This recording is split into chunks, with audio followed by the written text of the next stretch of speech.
There was nothing else at all in the whole world but football.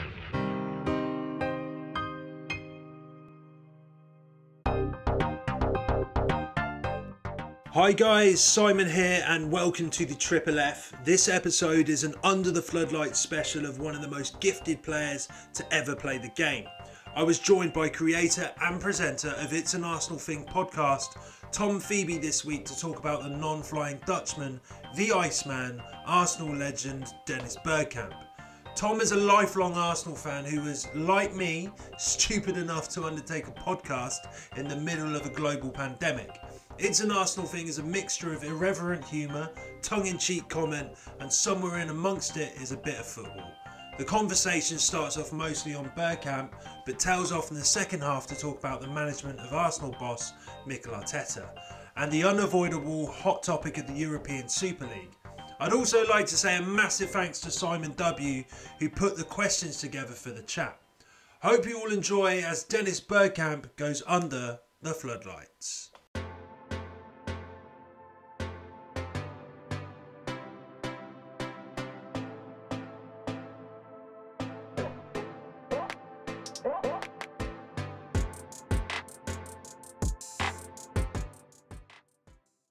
Absolutely buzzing to have you on, mate. It's a pleasure. I've been listening to a lot of your podcasts as well, so it's a so real... you're the one. Yeah, I'm the guilty culprit. Yeah, that's me, mate. Thanks for having me on. Yeah, no worries at all, mate. No worries at all. Thanks for coming on again. But yeah, Dennis Bergkamp. I mean, where do we start? It's what an illustrious and wonderful career that the man had, not just for Arsenal, obviously for Arsenal. It was a brilliant career that the guy had, and what a player he was. But for me, this is an honour talking about him. I'm so glad you chose him because he is my favourite ever player, not just Arsenal player, just favourite player ever. I could watch him day in, day out. The guy was just absolutely different gravy. And a player that we could do with today. But yeah, I'm just really happy that we get to talk about him today, mate. Well, the thing was, when you said to me about choosing a player, I was going through other players and that, and I was like, this is silly. You know, Bergkamp is so far up there, I just can't ignore it. You know, everyone who knows me know it. I'm a Dennis Bergkamp nut. I talk about him at any available opportunity, especially after a few beers. So it had to be Bergkamp. Brilliant. Well, I'm glad it is because, yeah, like I said, my favourite ever player. So, yeah, very, very happy with that. I think the thing that I initially thought of, apart from the skills, which I'll come to later and probably wax lyrical about, but it was almost like Dennis Bergkamp was a catalyst for Arsenal changing direction because we could all relate back to the boring Arsenal. Yeah. And it seemed to be when David Dein kind of went out to get a particular player to change that style, that Bergkamp was crucial to that. So he was the first major stepping stone on a path to a different direction.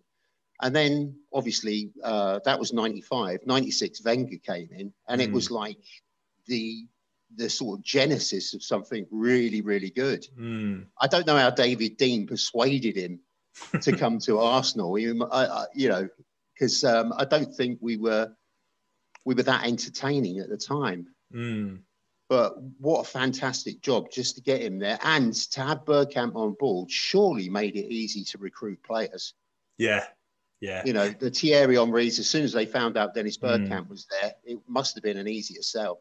Yeah, and that was probably a reason why Wenger came in as well. You see a player like Bergkamp there, yeah, I want to be on board with this. And maybe David Dein said, this is the direction. And it's like you say, this is the stepping stone that Bergkamp was brought in to be, this is the direction that I want you, Arsene, to take Arsenal in. And yeah, it's a really good point that you bring up, actually, because I never really thought of it like that. But yeah, it was almost sort of like laying the new Arsene Wenger type carpet out before Arsene Wenger even arrived at the club. I think Arsene Wenger was he couldn't believe his luck. You know, I've got a key player here. Yeah. And, you know, what a career for Arsenal. The only thing I would say is towards the end of his career, I found the way Arsenal treated him a bit shoddy, because he was only after a year extension and they held it back and held it back and held it back. That really did hack me off, because I thought, you know, any team would have had him even towards the end of his career, he was that good. Did you ever see him play live, mate? Yeah, saw him a lot of times. Unfortunately, I didn't see him at the points I'm going to talk about tonight in terms of goals and stuff like that. But yeah, I mean, you know, some of these things you just had to, even though you watched him live, you had to go back and watch Match of the Day or whatever just to recap what you'd seen, because it was that good. You thought, no, he couldn't have done that. Do you know what I mean? It was one of those where your eyes were deceiving you because you couldn't believe it. Yeah. Such phenomenal skill. Yeah, you're absolutely right. You have to take not even a double take, almost like a triple, quadruple take to sort of really soak it in and see, oh my God, did he just do that? And that, I think the one that comes to mind the most has to be that Newcastle goal, the Newcastle away goal. Just how on earth? I mean, you call it street football, you call it whatever. That, I mean, it's just another planet type of football that I've never seen anything like that ever. I don't think I've seen anything like that being replicated. It was just absolutely phenomenal. That's not only my favourite Arsenal goal, but I think it's the close one to that is probably Thierry Henry's solo run against Spurs. Yeah. But you know, it's a phenomenal goal, as you say. I mean, the ball was played almost behind him, and Bergkamp says that it wasn't bright for him. And then in that split second, kind of makes up his mind what he's going to do, flicks it one way, goes the other. That guy must have gone, where's he gone? Abidas, wasn't it? Yeah. And then and he's still got a lot of work to do from that point, because Davidas comes back in on him, and the goalkeeper was Shea Given, so he's no mug. But it was just staggering. And I watched it and watched it and I still watch it today. Phenomenal skill, and what a brain. It just, in a millisecond, he worked it all out, even though some say it's a fluke, but it's not. No, not a fluke at all. Yeah, I mean, let's just talk about that. I mean, the sort of debate that it was a fluke, because for me, what kind of explains why it wasn't a fluke for me is that he's done so many similar things throughout his whole career, where he's used utmost intelligence and utmost intellect to sort of wriggle himself out of these sort of tight spaces, and to use such clever sort of ingenuity of physics, really, when it comes to football, just to sort of engineer this extra yard for himself, and just to do wonderful things with football. So for me, I don't think it was a fluke at all. Well, they said that, I can't remember which player it was, they said, oh, he does that every week in training. He does things like that. It's very, very similar. And the other one, which sort of comes to mind, is the goal for Holland against Argentina, World Cup in '98. Frank de Boer plays that ball. It was more of a hopeful punt, wasn't it, really? Yeah. And Bergkamp just fishes it out of the air. Fishes it out of the air, kills it dead, and then just almost, he plays with it. Yeah.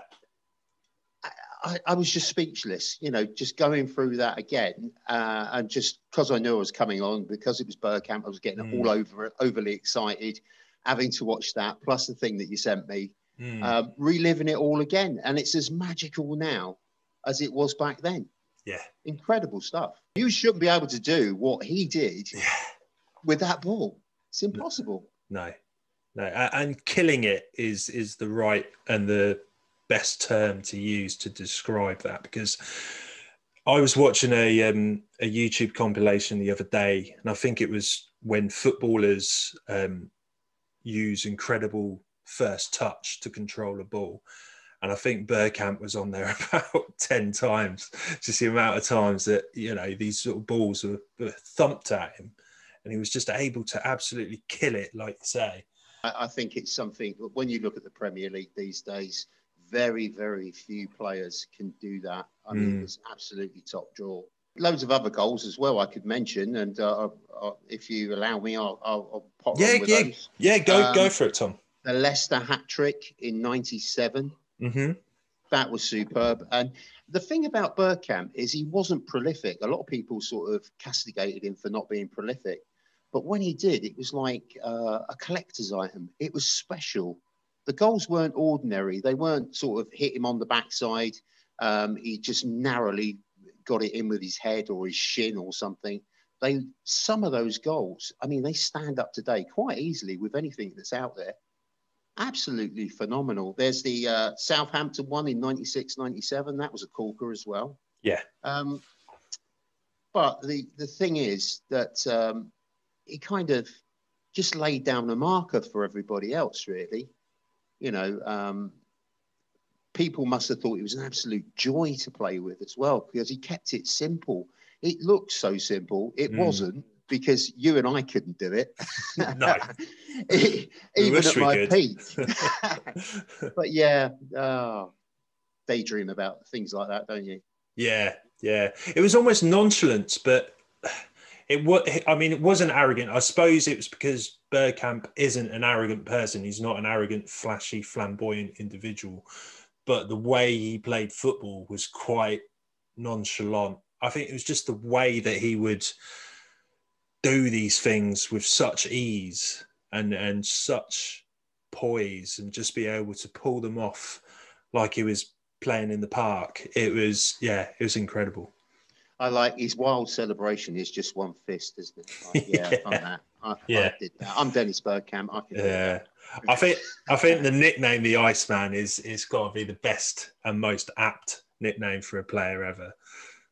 Iceman and the Non-Flying Dutchman. Yeah. I did enjoy that. How on earth do you know this? Like, how on earth did he sort of attend European games? Because that must have been a nightmare for him. Oh, he drove. Apparently he drove. I read somewhere he was driving to various locations and had a pit stop and all the rest of it. He must have been absolutely shagged when he got there. But, you know, you got to have him there, haven't you? Yeah. His mileage you put him on the back of a dolphin. His mileage in his car would be pretty high if he was playing today, wouldn't it? I mean, the stacked fixture list that we got.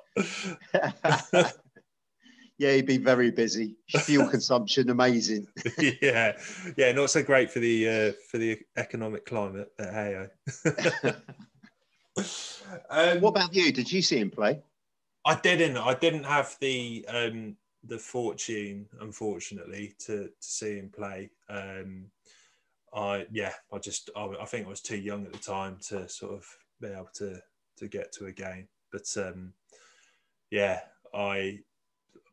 to be honest, I didn't even attend Highbury, mate. That's the sad thing, and it was one of my biggest regrets. I never actually got to go to Highbury before obviously we moved to the Emirates and whatnot. So yeah, I was. The Emirates is an amazing ground. It really is. I mean, it looks the part. It kind of trails off down the sides, doesn't it? Which is a bit weird. But Highbury, when I was a kid and I was taken there, I was with someone's uncle or whatever. They sort of dragged me along. Before that, I'd been taken to Millwall matches, and it didn't really suit me because I couldn't throw anything, and I didn't know enough swear words, so I didn't really fit in. Couldn't chuck a brick that far. So yeah, someone took me to Highbury, someone's uncle, and it was just that Nick Hornby experience that everyone talks about. It's pretty generalised now, just going up the steps, and it was like, wow. And the atmosphere just went round, and just the hair stood up on the back of your neck. There's very few grounds that you go to that make that possible. I mean, Anfield's one, Old Trafford and St James's. They're all a bit like that vibe where you just go, wow, I can't believe I'm here. And that was it for me. Yeah. Sold. Yeah, you're making me even more jealous when you say it now, mate. I think it's luxury housing now, isn't it? And apparently Bergkamp and Henry have got a flat there. Yeah, you can't blame them. I hope they gave them it for free, to be honest. They deserve that. Yeah, absolutely. Were there any other sort of goals or moments that you'd like to talk about, Tom, that you can think of? Well, they're the main ones that I wanted to go through because, I mean, it's not just that. It's the vision and the distribution of Dennis Bergkamp. I mean, he was pretty cute. He had a radar second to none. You kind of asked me in the sort of preamble about whether I thought best striker partner was Ian Wright or Thierry Henry. Henry himself says that the best player he's ever played with is Bergkamp. And it was that instinctive connection. He had that with Ian Wright, knew where he was, He also had that with Thierry Henry, but also Bobby Pires. He knew where he was all the time. And Freddie Ljungberg. It was such a magical connection. It was almost telepathic. And you see them going upfield, and he seems to slow the game down. Not in real time, but in his own head. He's slowing it down, looking at his options. And then to put a ball sort of over the head of players right into the path of a run, it's such a unique skill. I mean, I just get so excited just talking about it and reliving it. And every time I see it, it's like Bergkamp, you know, he's just, he's the nuts, isn't he, really? Yeah, absolutely. And I think slowing the game down, I know exactly what you mean by that, just dictating the pace. We haven't had many players that can do that, but yeah, it's an absolute marvel when the only one I've ever seen that does that or was capable of that was Liam Brady. Oh, really? Yeah, he had that facility as well. Great control, great vision. All seemed to stick to his foot. And he could unlock a defence quite easily. And that's probably why we're all reminiscing about Bergkamp, is we just don't see that quality player. There's no one like a Bergkamp, not at Arsenal and not anywhere else I can see. Are there any sort of players that you can think about that in this modern game that are slightly close to sort of resembling Bergkamp and how he plays at all? Not really. None at all. He just had such an array of talent and skill. And combining all that, you know, the vision, the touch, I just can't see anyone getting close. And I don't think we'll see his like for many, many years.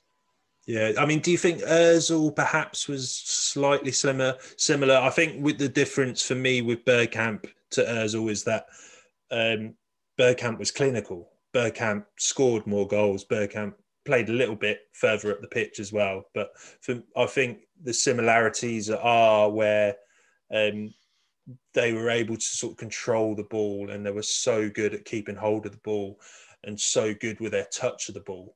I think that perhaps the sort of similarities, just that technical ability that they both possess, you could kind of draw a similarity there. There were some shades of it, and you kind of thought when Ozil was at his peak for Arsenal, when he had Alexis Sanchez round him, far better players, he seemed to play better as well. And I'll always remember that goal against Ludogorets, sensational goal where he just bamboozles two defenders and the goalkeeper. And that's what we're talking about. When time stands still, it just hangs there. And that quality of player can do that. But he just never kicked on. I remember writing a blog about, is Ozil the new Bergkamp? And at the end of it, that will take time to tell. And he never, it's a shame really, because I liked Ozil as a player when he played. But that was the problem. He just didn't play. Whereas Bergkamp was ever present, wasn't he? Yeah, that's true. Yeah, that's another place you can sort of draw the line in the sand is, the work ethic. The work ethic with Bergkamp, you can never question. It was always given 110%, really. So, yeah, that's a good point that you bring up as well. Yeah, the thing I was talking about was with Brady. There's very few players that you could think from a different era that you could put in the Arsenal team and they would stand up today. Brady was one of those. I'm absolutely convinced at his peak, if you could put him in the Arsenal team now, it'd just be bossing it. Bergkamp is another. Talking to Alan Hudson, I mean, he's got lots of time for Liam Brady, and he got involved in an argument with Ray Parlour about who was the best player out there too. And he went for Brady, obviously, because he played in that midfield with Alan Ball and Liam Brady. So it's nice to hear. And I didn't dare tell him that I thought that Bergkamp was slightly better. No, that would be pretty brave of you to do that. Do you think, in your mind, you've seen anyone come remotely close? Yeah, I think Ozil is perhaps the one that springs to mind the most. I'm just trying to think of any other players that are possibly at that level. There's really nobody that I can think of that has more or less emulated what Bergkamp has done and is anywhere close to what type of player he is. There's just nobody in my mind is that sort of technically gifted. That is kind of, I mean, with the thing with Bergkamp is that he didn't have tons of pace, but my God, he made up with it for it, just with his incredibly gifted first touch and just the way of controlling that ball and just being able to, he just had everything but pace, I suppose. But the way that he played the game, he just didn't need the pace. I suspect when Wenger knew that he was going to Arsenal, it sounded like a meeting of like minds, didn't it, really, with David Dein. Then he's got Bergkamp. I would suspect, because he had the back four in place, he had a decent goalkeeper. He just had to build around Bergkamp, didn't he, really? I don't know whether he'll admit that, but you just go, well, that's fine. That's all done. I've just got to find the talent to go around. And it didn't matter who he played with, really. The style never changed, and his ability to connect with people never changed, which is fascinating, really, because we had quite a lot of changes, didn't we? And Elka in and then out, and Wright sort of off the boil, and Thierry Henry came in. It's quite fascinating, really. Yeah, but that's that sort of that vision that we had back then, and I think David Dein was a big part of that. But just being able to sort of foresee what type of players are sort of coming in and going at the same time, and just sort of see that 5-year plan after the 5-year plan, and just managing that. And we did that absolutely fantastically. Like you say, we had Elka coming in, Ian Wright going out, but then fantastic players coming in in replace of that, and Fabregas being a part of that. And it was just a great sort of 5 to 10 year program. And that is just something that we've suffered from recently. I think for the last 10, 15 years, we've just had terrible and poor planning that has just resulted with a bit of a duff team, really. If you're enjoying Under the Floodlights, then you might enjoy our other podcasts. The Triple F Show is jam-packed with general football discussion. The Magic Of is a show which profiles special clubs from all over the world to find out all about their history, culture and their fan base. And the Triple F Cinema is where guests and I review weird and wacky football films. I think the other thing about Bergkamp as well, which interests me, is that when Wenger arrived, I think he kind of made that connection with him and give him the freedom, sort of kind of promoted him to go and express himself in whatever way he chose. And he did the same with Thierry Henry as well, because when Henry came to us, he was a winger, wasn't he? So they say. I mean, he still used to float out left or right, but I think Wenger must have just said to the pair of them, just go out there, do what you do, and get the maximum out of it. And they both did that. Yeah. Yeah, just having that freedom, like you say, that's something. I think that's something that we're Arsenal are sort of suffering from at the moment. Currently, is we don't necessarily have, possibly we just don't have the players of that caliber to say go out and play with that type of freedom, and that's the problem itself. But yeah, my God, what a luxury that was back in the day to have a Bergkamp and just say, look, just go and do what you do best, and that's play incredible football. It's quite fascinating as well. I don't know what he'd be worth today, but they bought him in 95, wasn't it, for 7.5 million. What an absolute snip. And we got 10 years out of him as well. Yeah. At the top level. Yeah. Incredible. I mean, obviously we bought him from Inter Milan. Why do you think he failed at Inter? I think that was just for the reasons we kind of touched on. I think it was too regimented what he had to do. He had to do a role that he wasn't really that particularly keen on. So he did that to the best of his ability. But in doing that, they never got the best out of him. I think sometimes you can just fill the head of a player with too much blurb. You know, you've got to do this, you've got to... And getting back, touching on the Ozil thing as well, I think the thing that if you've got a player like that, you don't really expect him to defend because he'd be a terrible defender. You know, get them doing what they do best.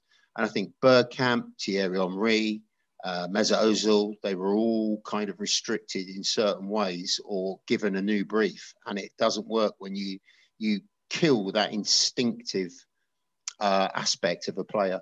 You have to give them their head. You have to let them run free and do what they do best. If you could best describe the Iceman, the Non-Flying Dutchman, in 3 words, what would they be? Oh, it might be 4, I think. Well, I think it was, first of all, you'd have to say, put the word technique in there, because he had an abundance of that. Then you probably go for creativity and vision. The thing about describing someone as a genius, it's so overused now. You know, you get a run of games, you win a couple of cups, suddenly you're a genius. Yeah. But for me, you get these players come along possibly only once every 20 years or so. You know, you don't get the likes of Messi or Ronaldo come along every 5 minutes. They're in a league of their own. You know, Henry, Bergkamp, Perez, even, you know, people like this, they're cut from a different cloth, but they're not readily available. And the thing about Arsenal fans is that the reason we're so down in the dumps, because we got that taste of a wonderful success and we saw such fabulous players. And then suddenly we're a mediocre mid-table club at the moment. And that's the honest thing. It hurts me to say that, but we are. And we just haven't got the quality. If you look what he's got on the bench, I mean, there's some bright aspects which we can touch on, but he's got some very, very ordinary players. And that's why Arsenal fans just can't get their head around it. They're not used to it. They may be harping back to a day where Wenger was one of the top eggs. Yeah. And Arsenal were up there with Man United. What glory years they were, you know, in the 90s and noughties. Brilliant. Yeah. But we're not there. And we're not there by, I mean, even if we get taken over or something, we're not there by a massive chalk. It's going to take years. I can see it being 5 or 6 years. Yeah. Yeah. It's a sad state of affairs. But just going back to Bergkamp, if he were in our team now, and as you said, you know, this team is struggling and we're mid-table, how many sort of places up the table do you think Bergkamp, if he was now just sort of thrown and dropped into the team, how many sort of positions up the table do you think he would bring us up? I think we could probably be in 4th place because the connection he could make with Lacazette and Aubameyang is phenomenal. And then you've got Saka. I mean, that's a sort of meat and potatoes to a Bergkamp, isn't it? Yeah. He would have picked out Saka, no problem. Even in the fog, he would have found him. Yeah. You know, that radar is an acute device. It's phenomenal. And I'm convinced if we had a player, I'll tell you the only player that I've seen that's, I wouldn't say he's a Bergkamp, but there's little touches and flashes there, is Martin Odegaard. Yeah. Against West Ham, you could see these little touches coming in and you thought, wow, he's just, you know, he loves the ball. He embraces the ball. You know, it's my ball. You're not having it. Yeah. And he sort of rolls it away from players. He does a circle. Lovely little sublime skills and touches that are Bergkamp-esque, but he's not a Bergkamp. You know? No. We're just looking for these little bits in players. And maybe he could, you know, eventually be something as good. Yeah, possibly. Hard to say. Possibly. I mean, if it is going to be a sort of possible chance that he might blossom into a Bergkamp, I certainly hope he does it in an Arsenal shirt, and I really hope we can, you know, at least get him on another loan for next season. But I mean, if we could somehow sign him on the permanent, that would be brilliant. Well, he's only 22 as well, isn't he? His best years are in front of him. By the time he reaches 25, he'll have all the tricks out the locker. So he's one to definitely keep for sure. Just like to sort of hear your, I know you've talked about it already, but just sort of current thoughts on Arteta and whether you think he's the right man for the job, and are you Arteta in or Arteta out? Just the general questions, really. I think, as we said, it's hard to think about it logically when your emotions are involved, when you're disappointed, and we've been disappointed a lot this season. But if we got rid of Arteta tomorrow, who's going to come in? Same set of problems. Everything's up in the air. If you look back at Jurgen Klopp or you look back at Pep Guardiola when they got to City and Liverpool, it took time. and they were allowed time. The fans weren't as, because we have got a bit of a fickle fan base, haven't we, to say the least. You know, you win one, oh, we're going to win the, you know, whatever. And then you lose one and it's like, let's get them all out. You know, it's that kind of thing, which you kind of get, but it becomes a bit of a joke, because what are you going to do if you do get rid of Arteta? Who's going to want that job? Yeah, that is a good point. But I mean, with Arsenal and just knowing the stature of the club and the history of the club and just the absolute profile of Arsenal, we're huge. We're an absolutely huge club. And I think a lot of managers and players all over the world recognise that. I mean, we wouldn't have got Partey if it wasn't for the fact, I mean, we were 8th last season. I don't think Partey would have looked at an 8th place team and think, yeah, I'm going to go there. He went there because the stature of this club is huge, and the sort of the draw to come play for Arsenal is so big. It's something you just really can't ignore. I think the other thing is the investment side of things. There's a little bit of a problem there, because you know, you can't. Arsenal aren't going to go around spend 300 million on players within a couple of seasons. You know, we've got to have a massive clear out, get rid of this deadwood. And I think Arteta, at the end of next season, if we haven't progressed substantially from then we have to look at it then. But I'm not a great fan of knee-jerk reactions. It's been an awful season for sure. Yeah. And there's a lot going on. But we haven't helped ourselves, really. Yeah. You know, it's been a lot of damage done in the background. You know, we've had some people behind the scenes like Rao and Sven Mislintat. Kind even of Gazidis as well. Yeah, oh, that clown. Oh, don't even start me there. Can't stand the guy. Yeah, I know. He was getting phenomenal money and did absolutely nothing. Wow, yeah. Just another guy who doesn't understand football, got no football connection. No. He's all right at selling stocks and shares and bits and bobs. Be all right in Halfords or something, you know. But that's what makes me worry about Vinay. I get the same sort of vibe with Vinay. I think Vinay is just basically a new Gazidis, and that's kind of worries me, really. Another yes man. Yeah.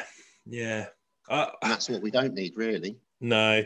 For me, I'm on the fence with Arteta.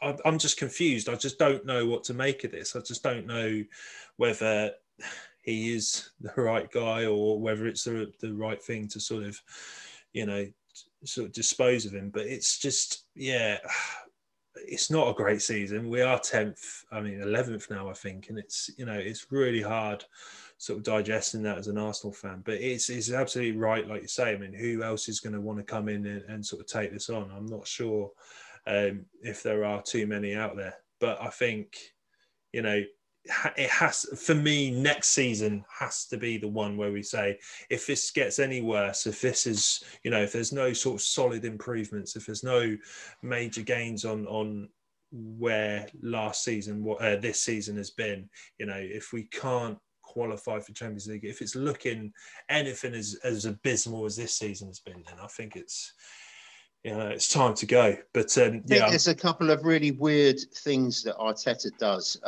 For me, it's the substitutions. He kind of makes them a little bit too late. What are you going to do in 15 minutes? You know, you need to do sort of 20 or make the half time. Do a change at half time. Yeah. Bring people on that way. Stop plodding on with these players who are producing. If Aubameyang's not producing, sorry, you're on the bench. Yeah. That's the way I see it. And this constant rotation of the back four really hacks me off.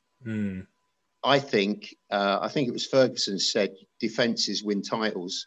And although we've got components that could be really good, they don't play together. Yeah. Saliba, that was a big issue. You know, I would have tried to keep him in the ranks and try to bring him through, straighten his head out, and then get him in the team. We've got Mavropanos, he's out on loan. These players could have made a difference. Yeah, it's the decision making for me, mate, that I just can't get my head around. I think the two that sort of spring to mind the most are Aubameyang and Willian. With Aubameyang, it's kind of like Arteta sort of makes these decisions based on what happens off the field. So obviously with Aubameyang, he benched him when he was turning up late for games and so on. And then with Willian, he kind of, half disciplined him for that incident in Dubai.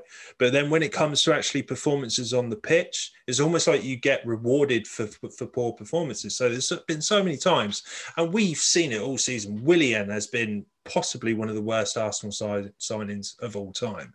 Yet he still gets played game off. I mean, it must have started at least sort of 15 games this season, and God knows why.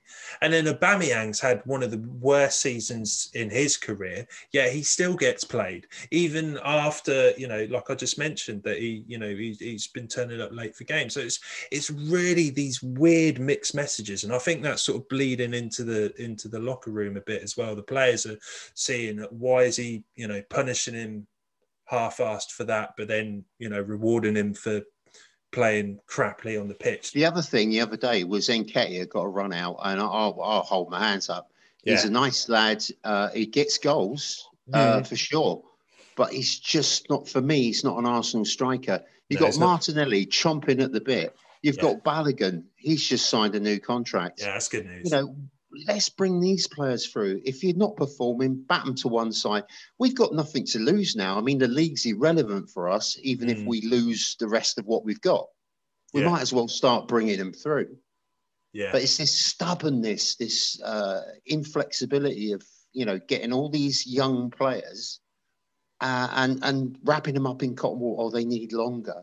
They need longer. Martinelli doesn't need longer. No. You watch him run at a defence. Very Thierry Henry, isn't it? And they're in panic mode straight away. Yeah. He makes something happen. It causes a problem. He terrorizes people. They're all backing off. He can get you a penalty.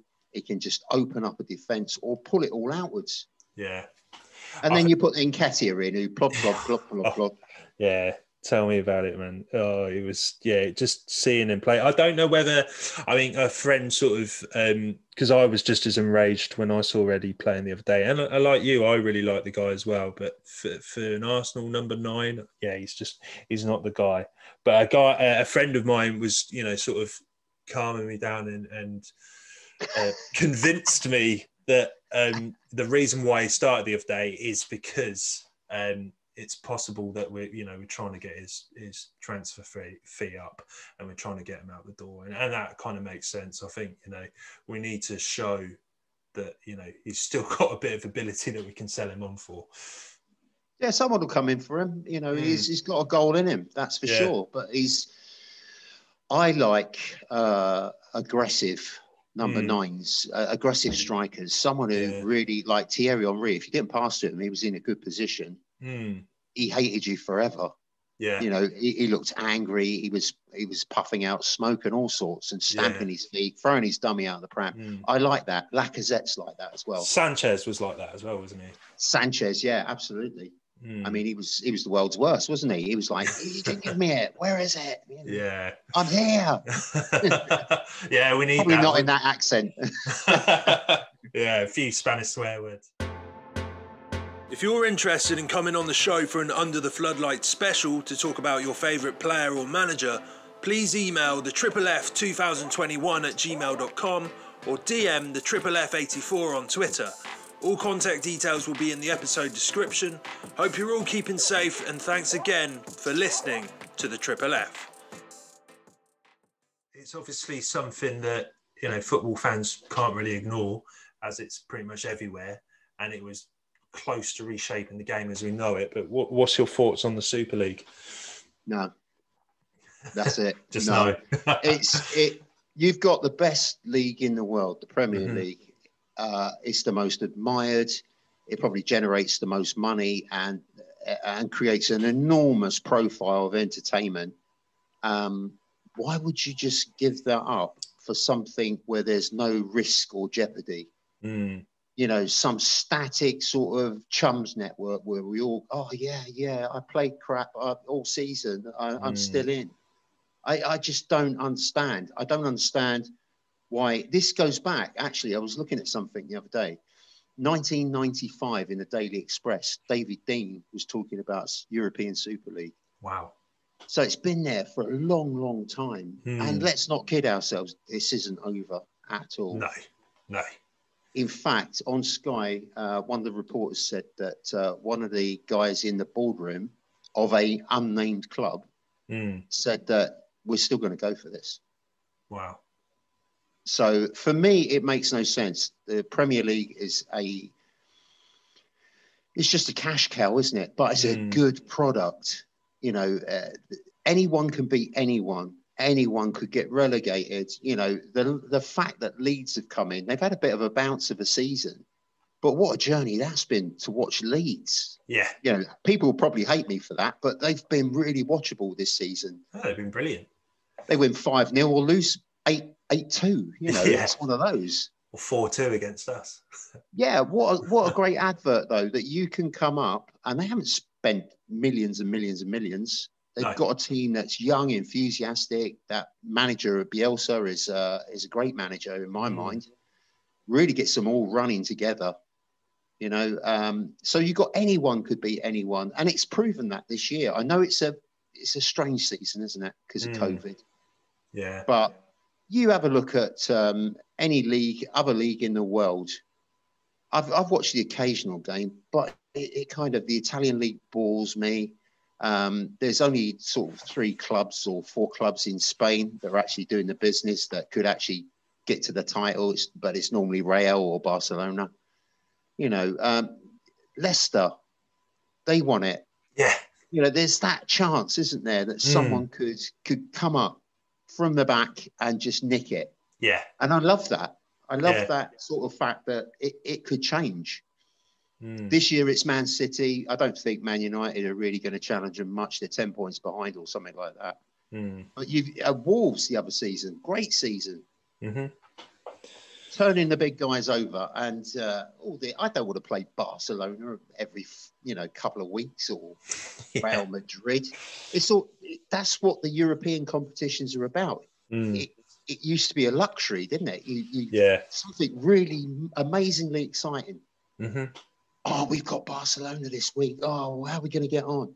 Yeah, that kind of built up expectation. Yeah, we earned the right to play them there, though, didn't we? That was the great thing about it. Yeah. But if you're playing them on a regular basis, it's a bit like Celtic and Rangers, isn't it? It's a bit tired. Yeah. It's like, why would you want to do that? Yeah. No, absolutely. It's I'm glad it didn't go through. But like you say, it's probably not over. I think Perez was throwing his toys out the pram the other day, the chairman of Real Madrid, saying that, you know, there's legally binding contracts to say that they can't pull out of the sounds a little bit like Donald Trump when he was saying, I haven't lost the election. So it's I don't know what's going to happen. Like you say, I think this is going to rumble on for quite some time. But you know, I think the signs are showing that we're at least going to have the Premier League, and we're at least going to have the Champions League as we know it for at least another season. But yeah, I hope it doesn't materialise. It's already started, hasn't it? Because Thomas Tuchel's just come out on Sky today saying he doesn't like the way the recommendations for the new Champions League. So it's already started. Yeah, this is why it all came about. Is the Super League was brought as an alternative to the new sort of Swiss model that the Champions League is going to go in, and to be honest, that new model is more or less just sort of the lesser of two evils, really. I mean, that it's not a great format, and I hope that kind of gets changed. And I think this is what the Super League was kind of used as this tool to say, look, UEFA, we need to sit down and we need to renegotiate because this isn't great. And I think that's why a lot of these Premier League clubs pulled out, because they've got a message from UEFA to say, look, we're willing to renegotiate, and also possibly a little payout as well.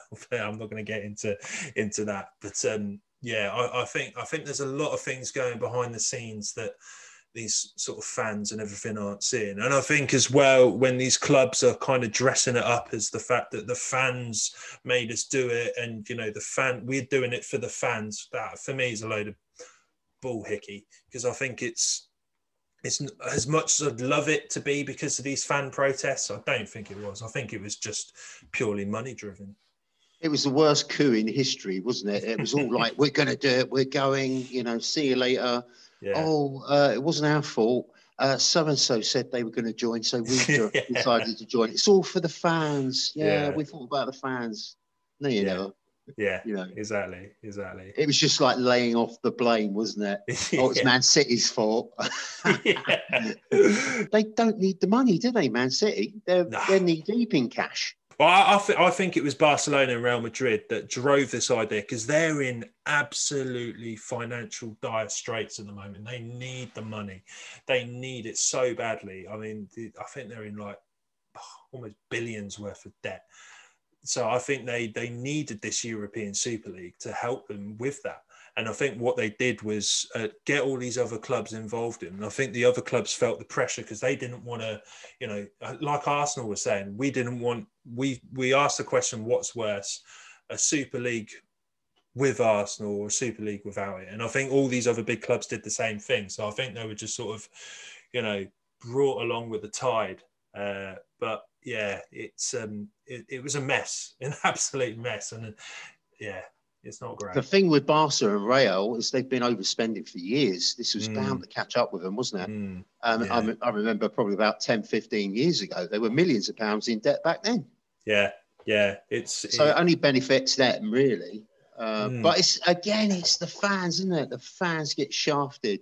They've had no football. Then they've had probably too much football, if you can say that. It's like football saturation, isn't it? Yeah. And then you've got this fairy-arsed, bloody money-making, money-grabbing Super League. And the fans have got to go abroad midweek. Who's going to be able to take time off work and spend all that money and 4 shirts a season and everything else? No, I think that ceiling of football, the economic, financial ceiling, needed to break, and hopefully that was it breaking, and hopefully now it can all sort of settle and we can sort of come down a few levels and just sort of lay things out a bit more evenly and sort of lay it towards the fans a bit more. But I'm not sort of holding my breath because I think the reason that these owners are in the game and they're there to make money, and I think they're still going to sort of draw as much money out of these cash cows as they possibly can. Well, I read somewhere that Kroenke takes a £6 million consultancy fee. What does he know about football? What's that for? 6 million? It's just bizarre. And I think, going back many, many years, it was kind of businessmen who were local to the area. They took up clubs and they ran them with a passion. You don't see that from the Kroenkes or the Crankies. You don't see that at all. No. They just kind of they turn up to the odd FA Cup. But I'll be very surprised if Stan Kroenke ever comes over again, especially to the Emirates. He'll get a roasting. Yeah. Not that I'm saying that's right, but he gets what he can expect, really. Yeah. No, that disconnect, like you say, that's a massive issue for me as well. I mean, just the sort of inability to connect with football fans and with Arsenal fans is huge, and that's really been a big reason why we as Arsenal fans are just done with it at the moment. And hopefully someone like Daniel Ek, who has shown interest and has shown that he's an Arsenal fan and that he loves the club, I'm all for it. If we can get him on board, that'd be brilliant. Well, they had that other guy, didn't they? Aliko Dangote. But I think he's a self-publicist. I mean, I've heard that story for about the last 4 years. When I finish the team, I'll put a bid in. It never arrives. He's on sort of some national TV program saying that he's going to put a bid in after he finishes Refinery. I think that's already done. And now, if he's going to put up, this is the time. But I don't expect he'll make a phone call anytime soon. Yeah, at least this Daniel Ek guy sounds a bit better in a lot of senses, doesn't it? So. The only thing I'd probably say about that is I know he's got his players on board, Vieira, Vieira, Henry, and Bergkamp, but how's that going to work? Is Arteta still staying there? You know, let's say that they take the bid tomorrow and they cash the check. I mean, how's that going to work? You know, I think you've got a lot of big personalities in there, a lot of strong characters. That's my only sort of worry about that. Is it could be more conflict, and that's what we don't need. Yeah, no, I agree. It really depends what kind of roles they have. Are they going in as sort of co-owners, or are they going in as consultants? It really depends what their roles are. But just having, I don't know, for me, just having sort of Arsenal men and Arsenal people involved is important. I'm hoping they're not involved for the business acumen, because I'm not sure they have too much between them. But in terms of, you know, just sort of being there as spokespersons or whatever it be, just being there as sort of faces of Arsenal, that for me, I'd be really happy with. I'd take that in a heartbeat. You know, I spoke to Dennis Bergkamp on Twitter about 12 years ago. Nice. And I said to him, you know, would you come back to Arsenal to manage the club or be part of the club? And he said, I was shocked because I got a reply. Didn't expect one. And he said, in a heartbeat. Wow. So, you know, Arsenal through and through. The only thing I'll say is, isn't it funny that these players want to split from Arsenal? They want to bugger off and try other things. And then they kind of think back on it. Yeah. And they're in love with it again. Yeah. You know. Yeah. There's a lot of those that go to Barcelona and do that, isn't it? Yeah. Yeah, seem to be forming a queue. Yeah. Don't know if you listened to that podcast with Alex Hleb. It was on the Arsenal website, I think. And he was saying, well, he said in numerous interviews, I think he even said it when he was at Birmingham City, that he was, you know, he said he was in tears when he realised he made a mistake and gone to Barcelona. He should have stayed at Arsenal. Yeah, I've read that somewhere. I've read that somewhere a couple of weeks ago. Yeah, I think it's one of those things you don't know what you've got till it's gone. Yeah. And I think a lot of players, Vieira in particular, because apparently he was really fed up. We were selling some of our top players after the move and stuff. And that was a source of friction and tension. And he immediately sort of thought, I'm going to go. And he went. And then probably at some point looked in the mirror and thought, what have I done? And Wenger would have been a lot better if some of these players had stayed as well. The Anelkas, you know, they got their fame. Van Persie, you know, we've been quite a sort of generous benefactor to a lot of these players. We've made these players. Wenger made them from nothing. They weren't even heard of, were they? No. Yeah, I mean, we could do with not just Wenger, but a lot of those players that you mentioned as well. So it's and that we've mentioned and gone through. But yeah, I think we've just got to make do. I think at least we have. For me, there's about 5 or 6 players that are the sort of foundations of the club going forward. I mean, Kieran Tierney, Bukayo Saka, Gabriel, Thomas Partey, Pepe. I even think Pepe shows a lot of promise, and I think there's a player that, yeah, absolutely, there's a player in there. But there's those sort of sets of players, and hopefully Odegaard, if we can sign him or at least get him on for another loan, those are the players that we build this club on going forward, and that for me exciting. Martinelli is another one as well. The future is bright. The future is orange. Yeah. Just like the colour Dennis Bergkamp used to play in for the Netherlands. Nice little segue there. That was, yeah, I like that. Keep that bit in. I'll try, yeah. But as you say, there's Balogun, there's Aziz. Have you seen him? Yes. He's incredible. Yeah. There's the other young Spanish lad whose name escapes me. We've got some talent coming through, and I think he's got sourced that as well. Because we're not going to have tons and tons of money to spend. Stan Kroenke, for Christ's sake. He makes someone else buy the tea.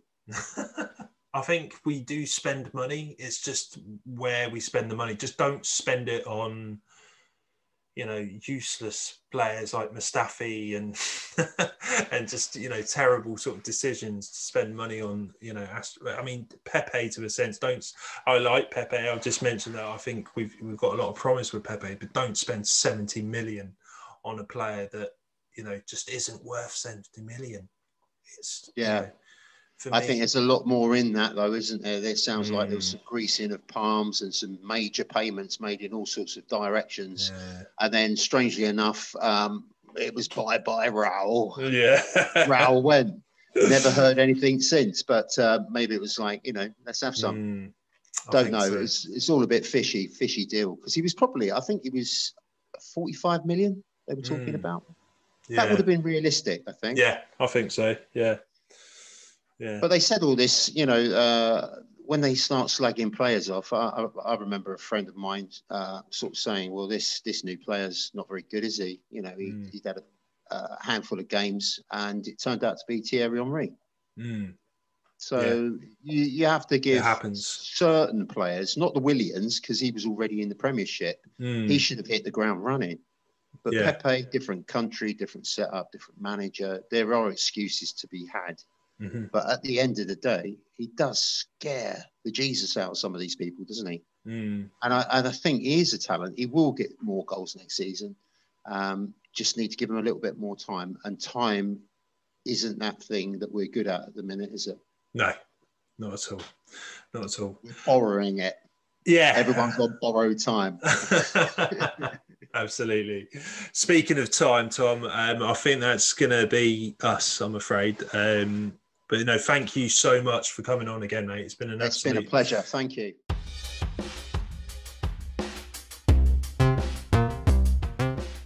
Thank you so much for listening to the Triple F. If you could please drop a like on our Facebook page, subscribe to the YouTube channel, and follow us on Twitter, that would be massively appreciated. Hope you're all keeping safe, and thanks again for listening to the Triple F.